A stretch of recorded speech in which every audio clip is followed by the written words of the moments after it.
Assalamualaikum warahmatullahi wabarakatuh. Perkenalkan, nama saya Laudia Syafira dengan NIM F2212301.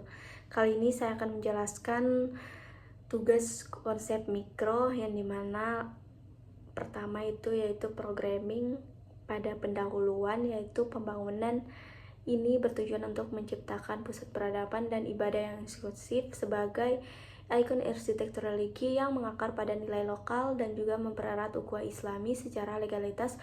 Proyek ini selaras dengan Madat Undang-Undang 1945 serta memenuhi RT RW Kota Palu dan juga standar teknis bangunan gedung Perda No. 6 hingga 9 yang dimana pada 2011 hingga 2022, yang dimana fokus utama desain ini juga terletak pada aspek keamanan dan juga penerapan konsep arsitektur tahan gempa yang kokoh pada struktur bentang lebar serta adaptasi iklim tropis guna menciptakan ruang ibadah yang aman, sejuk, dan juga berkelanjutan bagi jamaah.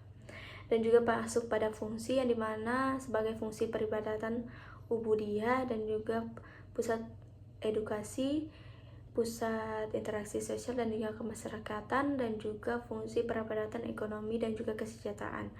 Tujuan pembangunan masjid ini juga bertujuan untuk menguatkan identitas keselamatan melalui modernisasi dan spiritual Prof. Dr. Garis Shihab, sekaligus menjadi wadah karakter bagi generasi yang berakhlak mulia. Lanjut pada pelaku aktivitas dan juga kebutuhan ruang. Pada pengunjung itu masuk pelaku terdapat jamaah umum dan juga musafir atau tamu. Pada kebutuhan ruangnya juga terdapat area parkir, entrance hall, tempat wudhu, toilet, ruang utama sholat, selasar, dan juga area transisi. Pada musafir juga terdapat area parkir, tempat wudhu, toilet, ruang utama sholat, tempat impian, barang roker, dan juga ruang istirahat musafir. Dan juga pada pengelola terdapat pelaku pengurus masjid, imam besar atau rawatib, dan juga muadzim, dan juga marbot atau cleaning service, yang dimana kebutuhan ruangnya terdapat pada pengurus masjid yaitu ruang pengurus, ruang rapat, dan juga ruang toilet. Dan pada imam, khusus imam dan juga ruang kerja, tempat wudhu, dan juga toilet, dan juga selasar. Masuk pada muadzin terdapat kebutuhan ruangnya yaitu ruang transisi, ruang persiapan muadzin, dan juga tempat wudhu dan juga toilet. Dan masuk pada cleaning service yaitu ruang OB, gudang, dan juga ruang panel atau unity. Dan juga masuk pada kebutuhan atau zoning ruang, yang dimana terdapat pada gambar yang sudah disiapkan, yang dimana pada area warna merah ini ada area pengurus masjid, yang dimana terdapat pengolah masjid seperti ruang pengurus. Dan dimana juga pada area servis yang juga terdapat seperti lavatory, gudang, ruang teknis, dan juga ruang OB. Yang di tengah-tengah ini ada area jamaah, yang dimana tempat sholat, dan juga di sekitar tapak juga ada tempat wudhu, ruang imam, ruang musafir, dan juga tempat penitipan barang.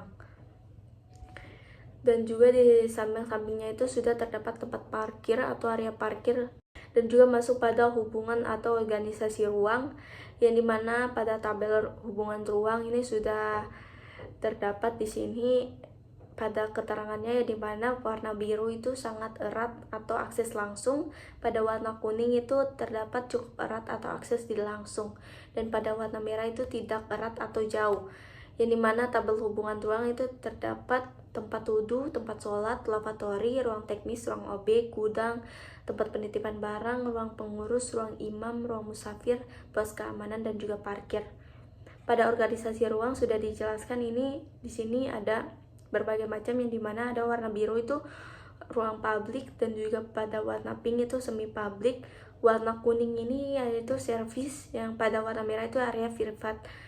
Dan lanjut pada besaran ruang. Untuk ruang sholat itu jumlah total luasnya itu 8.840 meter persegi, dan juga area wudhu itu terdapat 287 meter persegi. Untuk ruang imam itu total luasannya yaitu 7 meter persegi. Untuk kamar mandi atau lavatory itu jumlah total ruangnya terdapat 70,2 meter persegi. Untuk tempat penitipan barang masuk pada 5 meter persegi. Dan ruang OB itu jumlah total luasannya 4 meter persegi. Pada ruang MEP terdapat 10 meter persegi. Dan juga pada gudang itu terdapat jumlah totalnya yaitu 7,2 meter persegi. Untuk pos keamanan tersendiri itu 1,92 meter persegi. Dan juga pada ruang teknisi itu terdapat 5,43 meter persegi. Untuk ruang pengurus itu terdapat 5,39 meter persegi. Dan terakhir untuk ruang istirahat musafir yaitu terdapat 117 meter persegi. Dan untuk total luasannya tersendiri itu luas tapak yaitu 3 hektar atau 30 meter persegi. Untuk total besaran ruangnya 532,31 meter persegi. Untuk total luasan parkir yaitu 14.000 meter persegi. Untuk total seluruhnya yaitu 2,1 hektar persegi. Masuk pada besaran ruang yaitu persyaratan pencahayaan, pengawalan, dan juga akustik.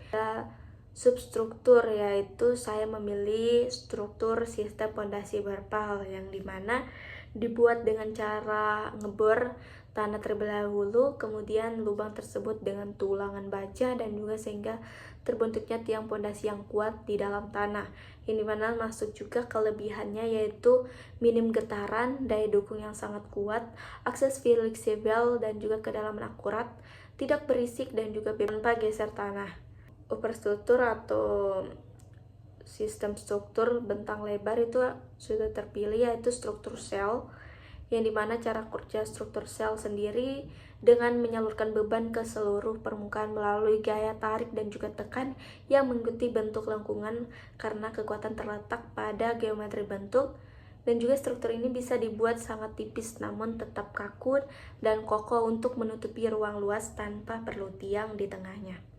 Untuk kelebihan struktur sel sendiri yang dimana tanpa tiang tengah, desain yang sangat ikonik, hemat material dan juga sangat stabil dan juga penerapan yang alami.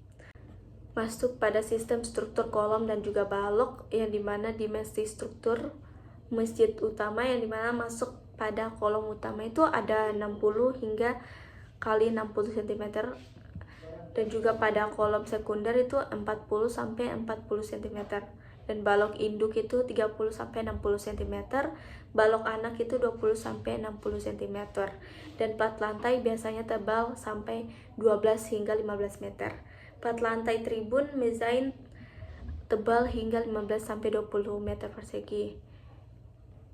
Yang mana struktur sel pada atapnya kolom utama yaitu memakai 60 kali 60 cm, maka harus diperkuat dengan ring balok di bagian atas untuk mengikat besar cangkang sel agar gaya dorong ke samping dari atap lengkung dapat ditahan dengan baik. Pada kolom yang dimana elemen struktur vertikal pada bangunan berfungsi untuk menopang dan menyalurkan beban dari balok lantai dan juga atap ke pondasi. Lanjut pada konsep utilitas yang mana sistem air bersih, yang mana pada input juga bertujuan utama pengolahan ini adalah memastikan bangunan masjid dapat berfungsi secara optimal melalui penyediaan fasilitas yang higienis dan terukur. Dengan tata kelola air bersih yang standar, kesehatan pengunjung akan lebih terjamin sehingga mampu meningkatkan kualitas hidup dan kenyamanan masyarakat dalam beribadah maupun beraktivitas di lingkungan masjid. Dasar pertimbangan yaitu kebutuhan air, sumber air utama, PDAM, dan distribusi air, pengelolaan air, instalasi air, dan lain-lainnya. Dan juga pada skematik jaringan. Dari ketiga analisis di atas ini, saya memakai sistem sambung atau juga mana sangat ideal karena mampu menjaga higienitas dan kesucian air wudhu secara maksimal dengan mengalirkan air bersih secara langsung dari pipa utama tanpa risiko kontaminasi di tangki penampung. Selain itu juga sistem ini jauh lebih ekonomis dan hemat lahan karena memiliki kebutuhan akan bak penampung bawah tanah atau grontang yang mahal sekaligus memastikan tekanan air yang stabil dan juga kuat saat digunakan jamaah secara bersamaan dengan biaya perawatan yang sangat minim. Dan juga lanjut pada konsep utilitas sistem air kotor, yang dimana pada skematik jaringan air kotor ini sudah terlihat dimana limbah air kotor pada masjid didominasi oleh limbah air bekas air wudhu, volume tinggi, limbah domestik atau grey water, kantin, dan water toilet, limbah sistem HVAC atau kondensasi AC, dan juga serta run off air hujan dari area kubah dan juga parkiran. Penanganan ini di mana air bekas wudhu difiltrasi untuk didaur ulang atau water recycling sebagai penyiraman taman atau juga pengelolaan toilet, sementara black water diolah melalui biosafety tank, kedap air. Implementasi sistem pengelolaan air juga di limbah spal yang terintegrasi dengan sumur resapan, yang dimana ini sangat krusial dan juga memenuhi standar sanitasi gedung publik sekaligus mewujudkan konsep Eko masjid yang berkelanjutan. Lanjut pada konsep utilitas pengelolaan limbah, yang dimana pada yang di atas ini adalah ada proses pengelolaan sampah, yang dimana pengumpulan, pengangkutan, dan juga pengolahan. Dan juga yang kedua itu ada pengelolaan air limbah, yang dimana terkumpul diolah secara mekanis, dikontrol, diberi udara, serta bakteri ikut mengelola limbah. Dan juga pada limbah-limbah tersebut terdapat 3 limbah, yaitu limbah organik, limbah anorganik, dan juga limbah pabrik, dan juga ada limbah B3, dan juga diolah dan dipisah secara merata. Dan untuk pada satelit juga tertandai di sini tempat sampah utama pada konsep utilitas pencegahan kebakaran, yang dimana sudah terdapat ada 3 analisis di atas, yang dimana sebagai output atau contoh pada dalam bangunan, yaitu ada pada gambar, yang dimana outputnya itu dimana pada verhidna, dan juga sistem deteksi kebakaran di arah mana, sprinkler di area sini, dan juga apar halon terdapat di area sini. Sudah dijelaskan pada gambar. Konsep utilitas jaringan listrik, yang dimana jaringan listrik ini memiliki 2 sumber utama, yaitu PLN dan juga genset sebagai cadangan listrik. Dari PLN disalurkan ke trafo untuk hanya disesuaikan tegangan listrik yang ada, kemudian dialirkan ke load main distribusi panel atau LVMDP sebelum didistribusikan ke sub distribusi panel atau SDP. Di setiap ruangan, jika terjadi pemadaman listrik, akan menggantikan suplai listrik melalui jalur yang sama dengan LVMDP dan SDP, memastikan listrik tetap tersedia. Outputnya terdapat pada satelit ini sudah tergambarkan pada di sini ada LVDP, genset, dan juga trafo. Konsep bentuk atau gubahan massa, yang dimana dimulai dari geometris pilar organik ditemukan pada cangkang Nautilus atau bentuk pola sphere sempurna digunakan sebagai elemen dasar untuk menciptakan irama yang profesional dan juga dinamis. Lalu disalurkan atau proses distribusi massa pada elemen bola untuk menciptakan ruang interior atau void. Langkah ini bertujuan untuk mereduksi kepejalan bentuk tanpa menghilangkan estetik lingkungan tersebut. Lanjut pada massa yang telah distribusikan, kemudian melalui tahap fragmentasi atau volume, serta dipecah menjadi beberapa segmen kurva yang independen yang nantinya akan berfungsi sebagai kepingan-kepingan penyusun struktur shell. Dan lanjut pada kepingan kurva, yang dimana kurva tersebut dimodifikasi secara aerodominasi menjadi struktur shell atau cangkang yang lebih luas. Modalisasi ini bertujuan untuk menyalurkan beban secara merata melalui permukaan lengkung yang tipis namun sangat kokoh.